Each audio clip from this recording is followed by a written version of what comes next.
तो स्टूडेंट्स हम देख रहे थे कि माइटोकॉन्ड्रिया क्या है। माइटोकॉन्ड्रिया जो है ये वेरी इंपॉर्टेंट ऑर्गेनेली है यूकैरियोटिक सेल्स की, क्योंकि ये इन्वॉल्व होती है मैन्युफैक्चरिंग में और इसके अलावा जो एनर्जी की सप्लाई होती है सेल को उसमें, और इसको पावर हाउस भी कहा जाता है सेल की।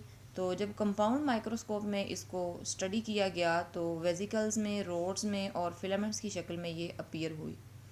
इलेक्ट्रॉन माइक्रोस्कोप में जो इसकी मॉर्फोलॉजी थी वो बहुत ज़्यादा कॉम्प्लेक्स थी, क्योंकि इसको डीपली स्टडी किया गया था।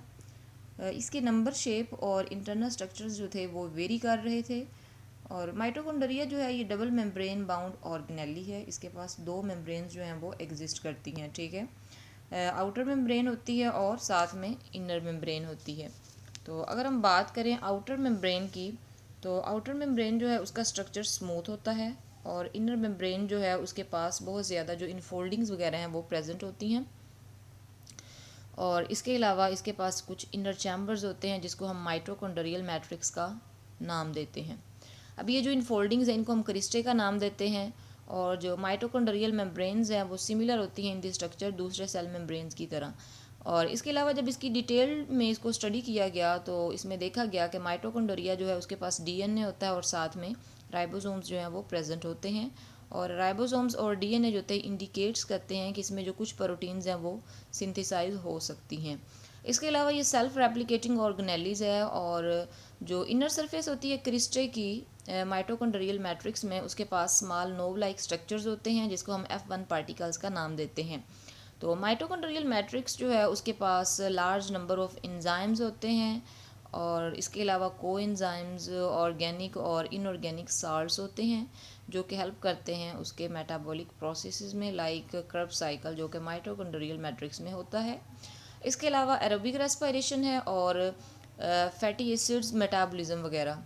एज अ रिज़ल्ट हमारे पास क्या होगा, ये जो मेटाबॉलिक प्रोसेसेस हैं उसमें एनर्जी जो होती है वो एक्सट्रैक्ट होगी ऑर्गेनिक फूड से, ठीक है। और फर्दर फिर क्या होगा, वो ट्रांसफ़र हो जाएगी एनर्जी रिच कंपाउंड में, यहाँ पे जैसे एटीपी यानी एडिनोसिन डाइफॉस्फेट जो है स्पेंट एनर्जी यहाँ पे मौजूद है। और इसके साथ जब इनऑर्गेनिक फास्फेट मिलेंगे तो एज अ रिज़ल्ट जो है वो एटीपी बनेगी। अब एटीपी क्या करती है, ये एनर्जी प्रोवाइड करती है सेल को उसकी डिमांड के मुताबिक, यानी जिसको उसको जितनी एनर्जी चाहिए होगी वो एटीपी की सूरत में उसको मिलेगी। तो साइज़ और नंबर जो है माइटोकॉन्ड्रिया के वो वेरी करते हैं, और ये डिपेंड करते हैं फिजियोलॉजिकली एक्टिविटी ऑफ सेल की, यानी किसी सेल में कितने फंक्शंस जो हैं वो परफॉर्म हो रहे हैं और उसको कितनी एनर्जी चाहिए। तो स्टूडेंट्स अगर हम इसके फंक्शन की बात करें तो माइटोकॉन्ड्रिया जो है ये क्या, इनका फंक्शन क्या है, ये एनर्जी को एक्सट्रैक्ट करते हैं जो डिफरेंट कंपोनेंट्स हैं फूड के, और फर्दर फिर क्या करते हैं, एनर्जी को एक्सट्रैक्ट करने के बाद इसको कन्वर्ट कर देते हैं एटीपी की शक्ल में। अब ये जो एटीपी है एनर्जी, ये फर्दर यूज़ हो जाएगी जो डिफरेंट टाइप्स हैं सेलुलर एक्टिविटीज़ उनमें। और जो स्पेंट एनर्जी होती है यानी जो एनर्जी यूज़ हुई होती है वो किस शक्ल में होती है, एडिनोसिन मोनोफास्फेट। जैसे कि हमने कुछ वो आरएनए की टाइप्स में हमने देखा था कि एडिनोसिन मोनोफास्फेट है, एडिनोसिन डाइफास्फेट, अगर इनके साथ एक इनऑर्गेनिक फास्फेट है तो मोनो हो जाएगी, अगर दो हैं तो एडिनोसिन डाइफास्फेट, और अगर 3 हैं तो एडिनोसिन ट्राइफास्फेट। तो यहाँ पे क्या होता है कि जो स्पेंट एनर्जी है वो एडीपी की शक्ल में होती है, वो जो दोबारा से रीजनरेट होती है माइटोकॉन्ड्रिया से एटीपी की शक्ल में।